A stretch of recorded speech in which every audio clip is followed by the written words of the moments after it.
सिर्फ पढ़ाई करने का मतलब ये नहीं होता कि आप रट लो किसी चीज को। पढ़ा जा रहा है सिर्फ ये नहीं किताब ले लिया रटे जा रहा है। एलपीजी क्या है? कनेक्टिविटी। मतलब 20 साल के टीचिंग कैरियर में जो हारने की सबसे बड़ी वजह है लोगों की, वो ये है कि वो इस परीक्षा के पैटर्न को समझे बिना सिर्फ पढ़ाई करते हैं। एक फॉर्मूला है 20 पेजेस पर डे, 3 महीने, 90 दिन का कोर्स है ये। 3 महीने, 4 बातें। आज के इस सेमिनार में मैंने 4 बातें बताई। ये 4 बातें आप हमारी तरफ से आज ले जाओ।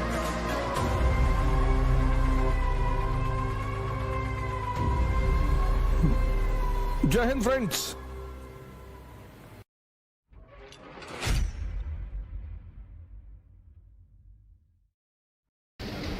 बोले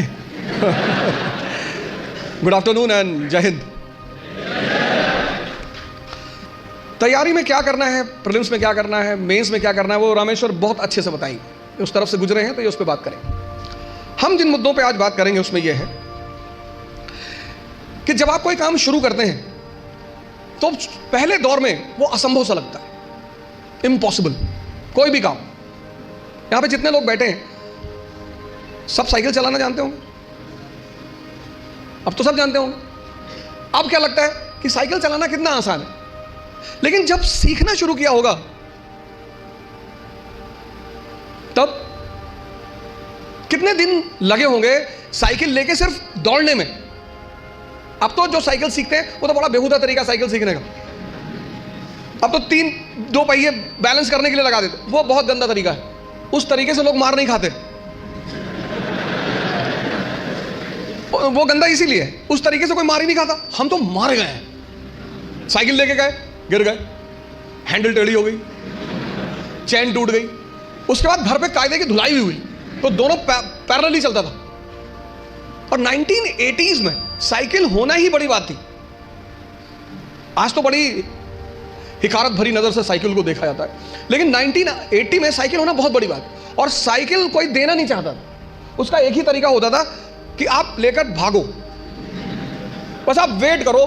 जैसे कहते हैं ना गुरिल्ला वॉर, कि पिताजी आए, साइकिल खड़ी की और गलती से अगर उन्होंने चाबी नहीं निकाली तो आपका काम हो गया। तो 10 दिन 15 दिन तो इसमें लगता था बैलेंस करने में। कितना असंभव लगता था साइकिल सीखना, और आज मजाक लगता है। अभी मेरी रामेश्वर से बात हो रही थी, मैंने कहा एक दिन में दुनिया बदल गई। बोले हाँ। लोग बदल गए? हाँ। मैंने कैसा लगता रहा होगा जब तुम पहली बार आए होगे आईएएस की प्रिपरेशन करने?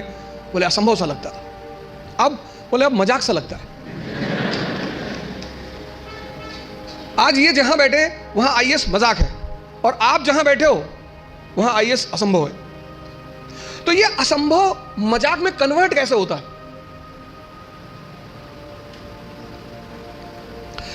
एक लड़के ने, उसकी गर्लफ्रेंड की शादी हो रही थी। अरे हो जाती है यार शादी इसमें इतना। तो उस लड़के ने अपनी गर्लफ्रेंड से कहा कि कुछ निशानी दे दो जिसको मैं जिंदगी भर अपने पास रखूं। तो उस लड़की ने अपनी एक जूती निकाली, दे दिया। लड़का उस जूती को लेके गया सुनार के पास, जो सोने वगैरह का काम करते सुनार, उनके पास गया। उसने कहा कि इस जूती को चांदी के फ्रेम में बना दो। सुनार ने कहा अच्छा, कल शाम को आके ले जाइएगा। दूसरे दिन लड़का गया तो सुनार ने उसको चांदी की फ्रेम में जूती को बना के एकदम बाकायदा ला के लड़के के सामने प्रेजेंट किया। उसने कहा साहब, लड़के से हाथ जोड़ा, कहा साहब। बोले हाँ। बोले ये किस पीर औलिया की जूती है? तो बोले ये किसी पीर औलिया की जूती नहीं है, ये मेरी गर्लफ्रेंड है, उसकी जूती। सुनार ने जूता निकाल के 3-4 जूता मारा। तो बदतमीज कहेंगे। लड़के ने क्या हुआ? कहा कल से मेरा पूरा खानदान इसको 20-20 बार चूमने जा रहा है कि किसी औलिया की जूती, औलिया की जूती, औलिया की जूती।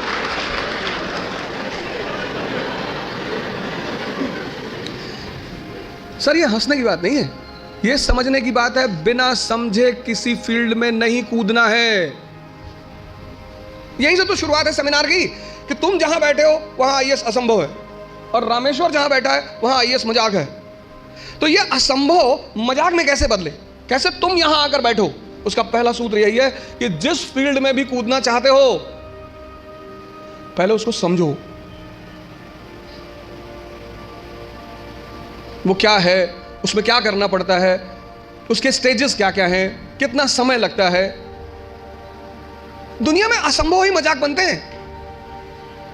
और ऐसे सामान्य, हम इकरा की एक बहुत अच्छी अदा रही है, हम हमेशा उस एस्पिरेंट को कॉल करते हैं जिसने वो असंभव को मजाक बनाया हो। सैफिन भी आया था, उसने भी असंभव को मजाक ही बनाया था। सामान्य, अति सामान्य परिवार, अति सामान्य, सामान्य भी नहीं, अति सामान्य।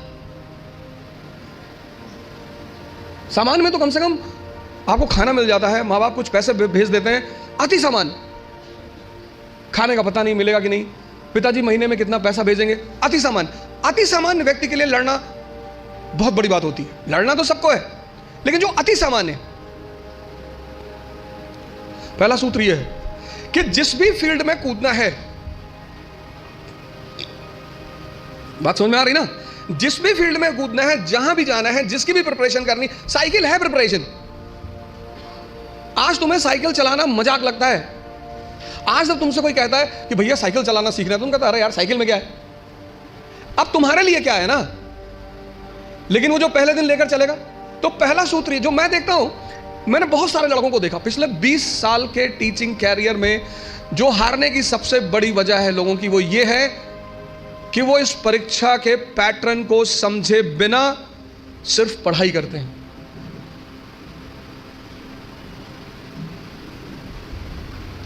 और हर चीज का एक तरीका है, और हर जगह कोई गुरु है। आपको भी किसी ने साइकिल चलाना सिखाया होगा, वहां भी कोई गुरु रहा होगा, उसने कहा होगा हैंडल बैलेंस कर, हैंडल बैलेंस कर, सीधे देखो, सीधे देखो।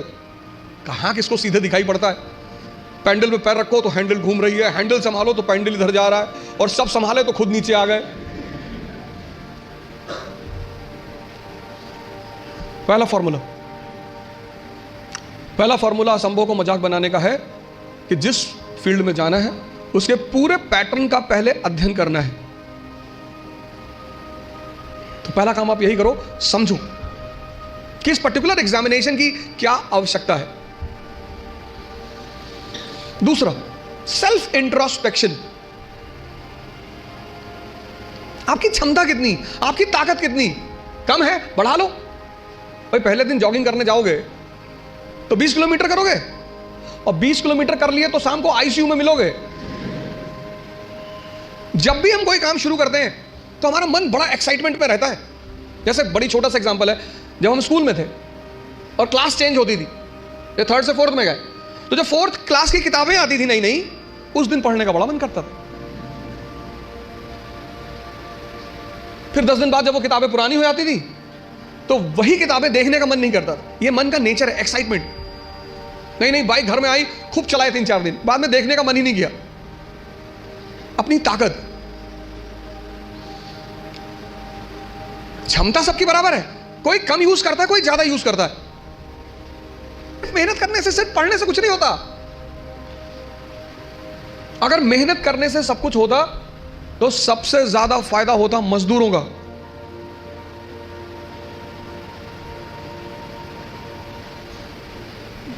और राजा भी मेहनत करता है, मजदूर भी मेहनत करता है, मेहनत दोनों करते हैं। राजा की मेहनत छिप जाती है। क्यों छिप जाती है? क्योंकि वो फॉर्च्यूनर में चल रहा होता है, तो लोग उसकी मेहनत नहीं देख पाते, उसकी फॉर्च्यूनर देखते हैं, उसका कपड़ा देखते हैं, उसका घर देखते हैं, इसलिए राजा की मेहनत दिखाई नहीं पड़ती। लेकिन मजदूर की मेहनत दिखाई पड़ती है। मेहनत दोनों करते हैं। फर्क क्या होता है? एक बिना सूत्र के करता है, बिना फॉर्मूले के करता है, कुछ भी करता है। आज ये किताब खरीद लाया, कल वो किताब ले आएगा, फिर एनसीईआरटी ले आएगा, पढ़ा जा रहा है, पढ़ा जा रहा है। सदाशिव पेट में खड़ा है यवले चाय की दुकान पे, किसी ने कह दिया पॉलिटी की नई किताब आई है, तुरंत देखेगा, अच्छा कौन सी भाई साहब? पता लड़कों ने बता दी कि ये किताब, गए बाजार से किताब लिया। मजदूर का अप्रोच नहीं है। मेहनत तो करना ही है, वो उस पर तो बात ही नहीं करनी। मेहनत तो करना ही नहीं, मेहनत पे तो सॉरी बात ही नहीं करनी। बात करनी है मेहनत के अप्रोच पे। क्षमता सबके पास है। ये दो पेट हैं, मैं बार बार कहता हूं, एक पेट ये, एक ये। तो अगर ये 4 रोटी हजम करता है और पहले दिन तुमने इसे किसी दिन 15 रोटी दे दी, वॉमिटिंग शुरू, जितने लोग तैयारी शुरू करते हैं, मैंने देखा शुरुआत में इतना पढ़ना शुरू करते हैं, पहले दिन से 10 घंटा 15 घंटा आराम से। आपको पता नहीं, आपको लगता नहीं कि ये पेट है ना, हजम करना होता है, सिर्फ अंडरलाइन करना नहीं होता। मैंने 98% स्टूडेंटों को देखा है, वो किताब को अंडरलाइन करने को पढ़ाई मानते हैं। इस हॉल में कितने लोग हैं जो न्यूज़पेपर नहीं पढ़ते हैं? नहीं पढ़ते, नहीं पढ़ते। सारे लोग न्यूज़पेपर पढ़ते होंगे, 2-4 होंगे जो अभी नहीं पढ़ते होंगे, बाकी सारे लोग पढ़ते हैं ना, है ना? अभी जापान के एक नेता है शिंजो अबे, उनकी हत्या हुई। उनकी पॉलिटिकल पार्टी का क्या नाम है? हाँ?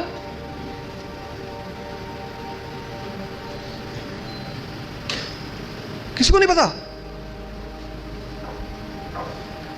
अरे भैया, हफ्ते भर पहले की घटना है, पता ही नहीं, और अंडरलाइन किए होगे।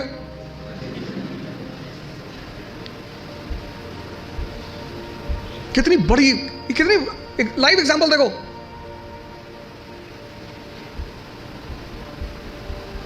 अपना स्व मूल्यांकन करना बहुत बड़ी बात होती है, सेल्फ इंट्रोस्पेक्शन। कभी कभी एहसास होता है हमें कि हम बहुत काम कर रहे हैं, कुछ होता नहीं उस वक्त। बात समझ में आ रही ना? इस क्षमता, यहां की जो डाइजेशन क्षमता है, ये दिखाई नहीं पड़ती ना, ये दिखाई पड़ता है।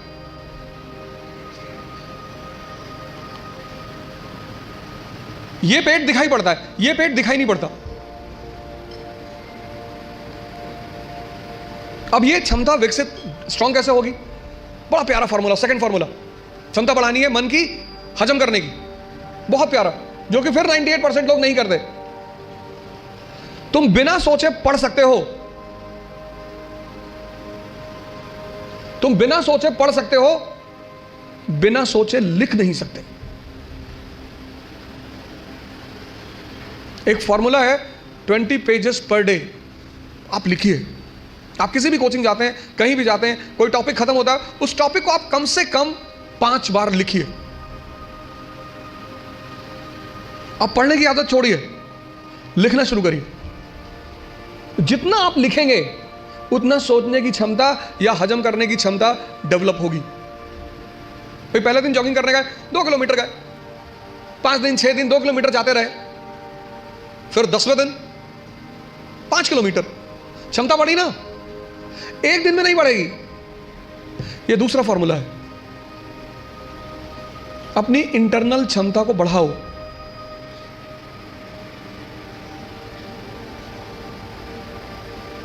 नहीं बात क्लियर हुई? हाँ? कितने लोगों को इस बात का वो रहता है? मुझसे बहुत सारे लोग मिलते हैं, सर हमें कुछ याद नहीं रहता। आपने हजम ही नहीं किया। मूवी आपको पूरी याद रहती है ना, नॉवेल पढ़ा आपने पूरी याद रहता है, पूरा नॉवेल, एक एक लाइन, एक एक कैरेक्टर याद है। ये क्यों नहीं याद है? क्योंकि आपने हजम करने की कोशिश नहीं की। ये दूसरा फॉर्मूला। अपनी इंटरनल कैपेसिटी को पहचानो, पहचानो। यही तो है सेल्फ इंट्रोस्पेक्शन। और अगर वो कम है, बढ़ा लो। 3 महीने, 90 दिन का कोर्स है ये। 3 महीने, 3 महीने अगर 20 पेजेस लिख ले गए तो तुम बिलीव नहीं करोगे कि तुम्हारे सोचने की क्षमता कितनी डेवलप हो जाएगी, हजम करने की क्षमता कितनी डेवलप हो जाएगी। ये दूसरी चीज, अपना मूल्यांकन, अपनी ताकत को समझना कि मेरा पोटेंशियल लेवल क्या है।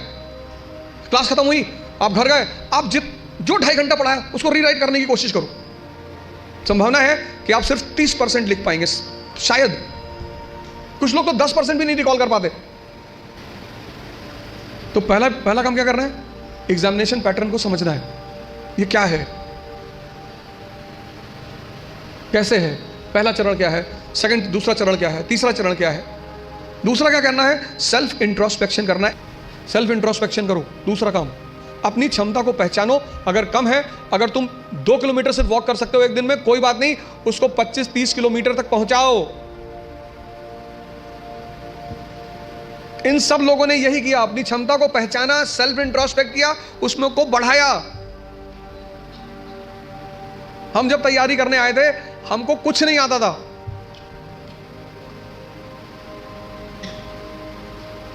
ऐसा नहीं कि तुम्हें ही, तुम्हारे साथ ये सब चीजें हो रही हैं। तो पहली बात, पहला काम क्या करना है? एग्जामिनेशन पैटर्न को समझना है। दूसरा काम क्या करना है? Self introspection. तीसरी बात, कहावत है हिंदी में, लकीर के फकीर। मतलब उनको एक ट्रैक पे रख दो, वो उस ट्रैक से कभी हटेंगे ही नहीं। उतना ही करेंगे जितना बताया जाएगा, उतना ही बोलेंगे जितना कहा जाएगा। जो जिंदा दिमाग है, जिंदा, वो अपने समय को, जैसे अगर आप आईएएस मेंस का पेपर देखें तो 1970s के जो क्वेश्चन थे वो अलग थे, 1990s के क्वेश्चन अलग हो गए, फिर 2000 के बाद क्वेश्चन बिल्कुल अलग हो गए, और आज तो जो मेंस का पैटर्न है क्वेश्चन पूछने का, वो तो एकदम पलट चुका है।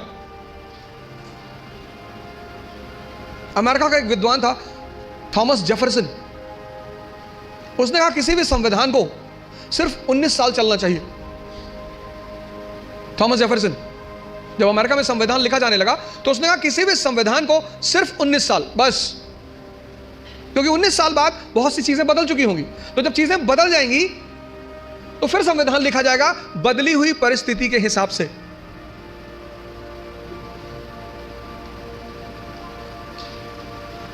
गावस्कर किसी जमाने में क्रिकेट के सुपरस्टार थे, गावस्कर को रिप्लेस किया सचिन तेंदुलकर ने, सचिन तेंदुलकर को रिप्लेस किया विराट कोहली ने, अब विराट कोहली को भी कोई रिप्लेस करेगा। समय की जो सबसे बड़ी चीज है वो है change. Change is the law of nature, और जो चेंज को नहीं समझेगा, सिर्फ पढ़ाई करने का मतलब ये नहीं होता कि आप रट लो किसी चीज को। तीसरी सबसे बड़ी चीज ये है कि तुम्हारी जो समय है, सिचुएशन, परिस्थिति, इकोनॉमी, सोसाइटी, पॉलिटी, और सब इंटरकनेक्टेड है। स्कूल में हम क्या करते हैं? सबको सेग्रीगेट करके पढ़ते हैं, अलग अलग, लेकिन सिविल सर्विस में सब एक दूसरे से जुड़े हुए हैं।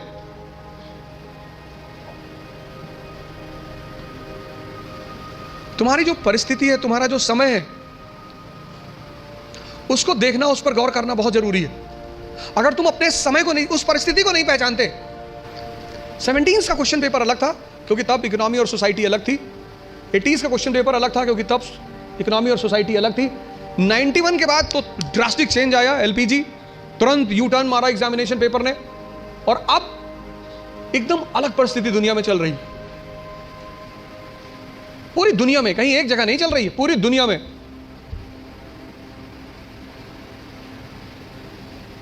ये तीसरी चीज है, अपना समय। सिर्फ ये नहीं किताब ले लिया रटे जा रहा है, एलपीजी क्या है, connectivity. Bharat unity in diversity का देश है, आज से नहीं, प्राचीन काल से। और उस यूनिटी इन डाइवर्सिटी की मुख्य वजह क्या है? भारत की ज्योग्राफी। कल्चर किस पे डिपेंड करता है? ज्योग्राफी पे। कल्चर मतलब ड्रेस, कल्चर मतलब खाना। कश्मीर का हिंदू और तमिलनाडु का हिंदू, दोनों के ड्रेसिंग सेंस अलग अलग होंगे क्योंकि दोनों की ज्योग्राफी अलग अलग है। गुजरात का मुसलमान और नॉर्थ ईस्ट का मुसलमान, दोनों का ड्रेसिंग सेंस अलग अलग होंगे, और खाना भी अलग अलग होगा। तो अशोक को, जैसे आज हिंदू मुस्लिम ईसाई के बीच तनाव है, ऐसे अशोक को बुद्ध, ब्राह्मण और जैनों के बीच तनाव का सामना करना पड़ा। और टेंशन चाहे फैमिली में हो या राष्ट्र में, विनाश करती है। जो तुम आज सिचुएशन देख रहे हो, ये सिचुएशन अशोक के सामने भी थी, तभी तुम उसे द ग्रेट कहते हैं, जिसको समझ में आ रहा हो। और फिर वो धम्म की नीति का प्रतिपादन, पॉलिसी ऑफ धम्म, और उस पॉलिसी ऑफ धम्म में वो कहता है सार वृद्धि, कि प्रत्येक व्यक्ति को हर धर्म के बेसिक सिद्धांत को समझना चाहिए, और किसी भी धर्म का बेसिक सिद्धांत, वो चाहे इस्लाम हो, चाहे हिंदुइज्म हो, चाहे क्रिश्चियनिटी हो, बेसिक सिद्धांत किसी भी धर्म में कोई अंतर नहीं है। बेसिक सिद्धांत इस्लाम, क्रिश्चियनिटी, इसी पे तो दाराशिकों ने किताब लिखी थी, Majmaul Bahrain, the meeting of two oceans, Islam and Hinduism. वो जो अशोक के समय परिस्थिति थी, बुद्धिस्ट, ब्राह्मण और जैनों के बीच तनाव, वही परिस्थिति मेडिवल इंडिया में अकबर के सामने थी। हिंदू, मुसलमान और फिर उनके विभिन्न डिफरेंट सेक्ट्स, संप्रदाय, शिया, सुन्नी, शैवाइट, वैष्णवाइट। तो उसने भी फिर कहा कि नहीं, इस तनाव को कम करना है तो तौहीद इलाही, तौहीद इलाही। अब जब तुम मेंस में आंसर लिखते हो तो तुम्हें ये कंपैरिजन दिखाना पड़ेगा। वो जो तुम्हारा एग्जामिनी है ना, उसको पता लगना चाहिए कि यार इसने हिस्ट्री से सीखा है। India is a country of unity in diversity.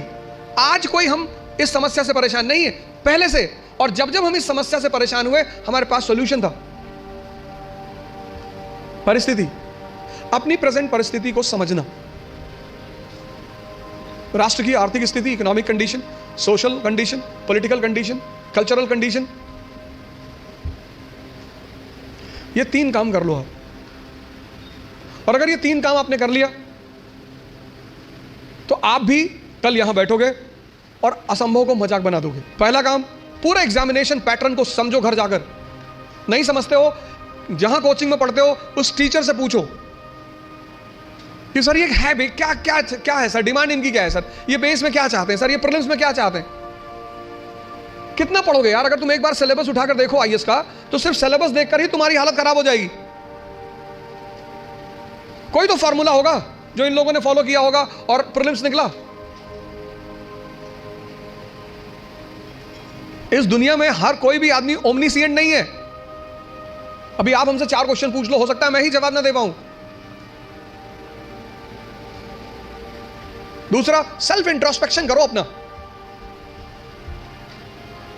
अपनी क्षमता को चेक करो। और तीसरा, अपनी परिस्थिति को समझो। इन सबके साथ ये 3 बातें क्लियर हुई ना। इन सबके साथ जो चौथी बात, जो मतलब मुझे बोलना ही होता, जीवन मतलब युद्ध। ये लास्ट बात। या तो आप हंस हंस के लड़ोगे या रो रो के लड़ोगे।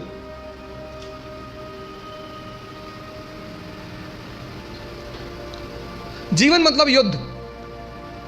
2 लोगों के जीवन में कोई लड़ाई नहीं है।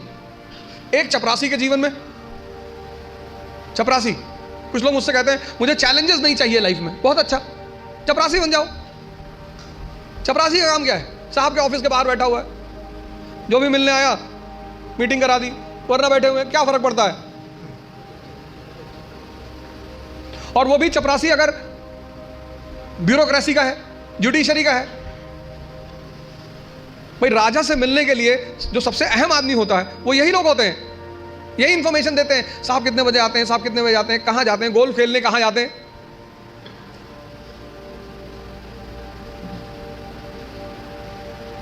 और या फिर जो लोग हरिद्वार चले गए, जिन्होंने कहा भैया हमें नहीं बनना आईएएस, हमें प्रधानमंत्री नहीं बनना, हमें कुछ बनना ही नहीं।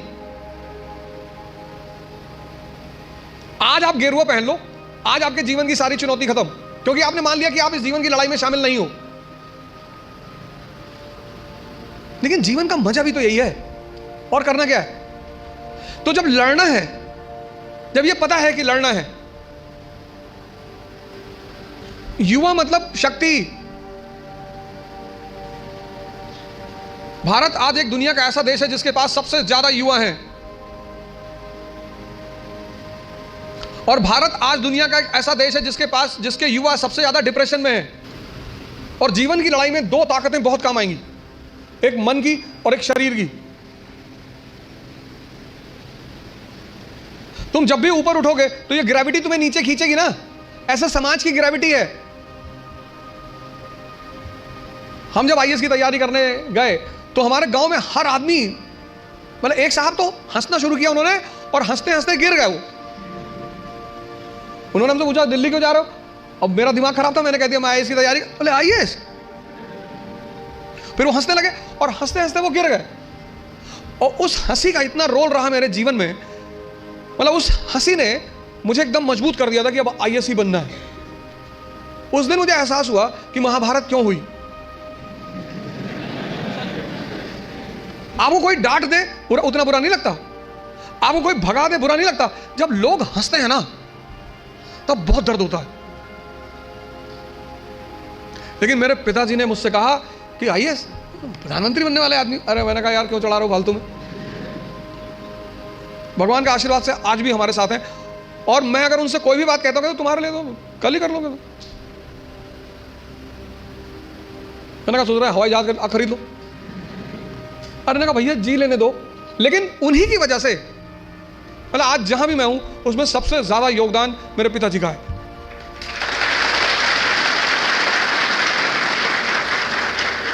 और वो योगदान क्या है सबसे ज्यादा बड़ा, उन्होंने मुझे कभी निराश नहीं किया।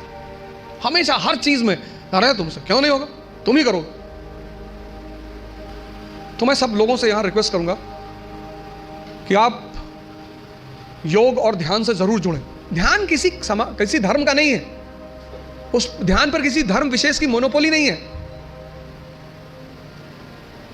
ध्यान का सीधा सा मतलब है अपने मन को समझना।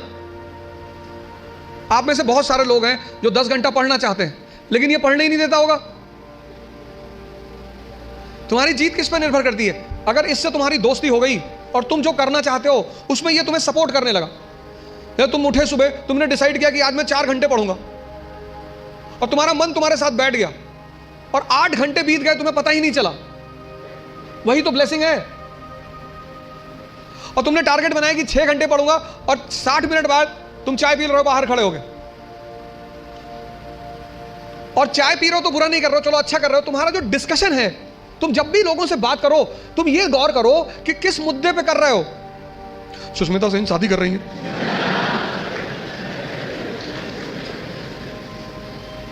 तुम्हारा चाय पीना भी बुरा नहीं है, तुम्हारा डिस्कशन करना भी बुरा नहीं है।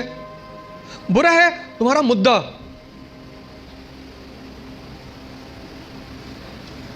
चलो बाहर निकल ही आए, बात कर रहे हो, कोई बात नहीं, तो किसी ऐसे मुद्दे को उठाओ जिससे, और डिबेट का मतलब झगड़ा नहीं, डिबेट का मतलब एक्सचेंज ऑफ इंफॉर्मेशन। पूरी जिंदगी तुम ये कभी नहीं कह पाओगे कि अब मुझे सब कुछ आता है, और जिस दिन तुमने ये कह दिया किसी मेंटल हॉस्पिटल जरूर चले जाना।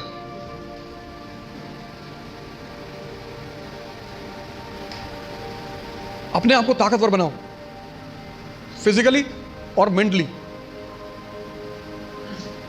क्योंकि यही ताकत तुम्हारा उत्साह बनेगी। मुझसे लोग पूछते हैं उत्साह कहां से आता है? शक्ति से। ये जो एंथुजियाज्म है, ये जो कॉन्फिडेंस है, ये ताकत का खेल है। अपनी पढ़ाई के साथ जिस चीज को तुम निगलेक्ट करते हो, तुम उस पर ध्यान ही नहीं देते, वो चीज है तुम्हारी पर्सनैलिटी। पढ़ाई के साथ साथ जो इक्वली इंपॉर्टेंट चीज है वो है पर्सनैलिटी, तुम्हारी साइकोलॉजी, तुम्हारा सोचने का तरीका। 4 बातें आज के इस सेमिनार में मैंने 4 बातें बताई। पहला, पैटर्न ऑफ एग्जामिनेशन। दूसरा, सेल्फ इंट्रोस्पेक्शन। तीसरा, सिचुएशन। और चौथा, पर्सनैलिटी। ये 4 बातें आप हमारी तरफ से आज ले जाओ। बाकी तो एग्जामिनेशन पैटर्न पर रामेश्वर अच्छा बोलेंगे, आप इनसे ज़्यादा सवाल करिएगा।